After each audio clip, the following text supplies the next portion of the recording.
Now, have you been wondering why your data has not been lasting on your iPhone? You buy data of 20,000 and then in the next 2 minutes, they will tell you that your data has finished. The reason is because one of the major reasons is that any photo or video you snap or you take on this your iPhone, it will automatically upload it to your iCloud.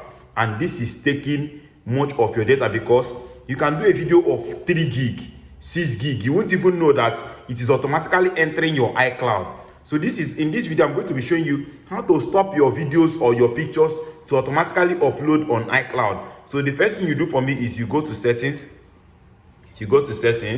Then the next thing you do is you click on your iCloud. Immediately you click on your iCloud, you allow it to load. If it loads, then you now come to iCloud here. You click on iCloud here. If you click on iCloud now, you now go to photos. You see my own is turned off. So turn this device off so that it will not automatically be uploading videos. Look at, I have uploaded up to 1.7 gig of photos and videos to my iCloud automatically without knowing. Immediately I noticed this, I say I now turned it off, and then my data start lasting. So check other things you automatically save. Look at it, save to iCloud. These are the things you save to iCloud. So even something in the device, all these things, turn them off.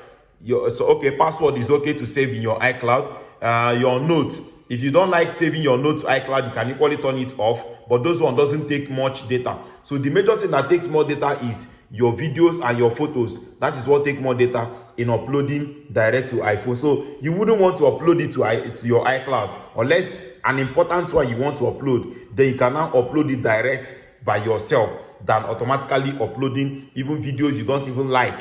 There are some videos you do like twice or 3 times or 4 times, and then you don't like them. And then you now see that everything you did has already uploaded on your iCloud. This is waste of data. That is number one. Then number 2 here is that you go to your cellular.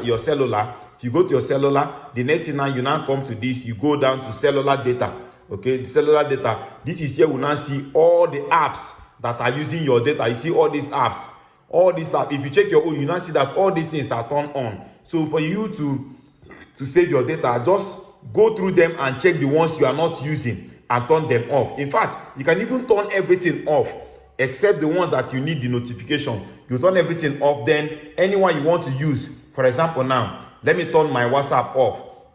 If I now want to use my WhatsApp now, if I open my WhatsApp, they will tell me that my WhatsApp is turned off. Then I can now click on this setting and then come to this place. It will take me to this place immediately. I can turn it on, then access my WhatsApp. So instead of leaving everything on and then wasting your data, what you do is you turn everything off so that anyone you want to use at any particular point in time, you can just turn it on. I just hope that this video is useful to you. Please don't forget to like, share, and then subscribe. May the peace of the Lord be with you. Bye-bye. See you in our next video.